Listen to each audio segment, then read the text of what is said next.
तर गोलीमार भेजे में ढिशक्यांची भाषा इथे चालते असं सुरेश धस यांनी म्हटलेलं आहे। धनुभाऊंना पंकजा मुंडेंचं सगळंच काढून घेतलंय आणि हे आकाश सांभाळत होतं असेही धस यांनी म्हटलंय। 300 टिप्पर वाळूचे, 400-500 टिप्पर फुकाट राख्याचे। मी माहिती घेतली, राख कस काय उचलित आहेत ते म्हणले डायरेक्ट पिस्तूल घेऊन येतो। अधिकारी म्हणतो इथं राख भरू नका, गोली मार भेजे।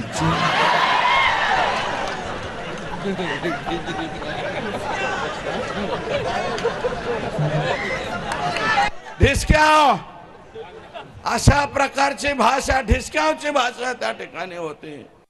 1 रुपया थर्मलला न भरता 2002 सालापासून अव्याहतपणे 500 ट्रक फुकट चालल्यात।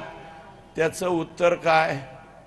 मग पंकुताई 14 ते 19 तुम्ही होत्या, तुम्ही का बंद केल्या नाही?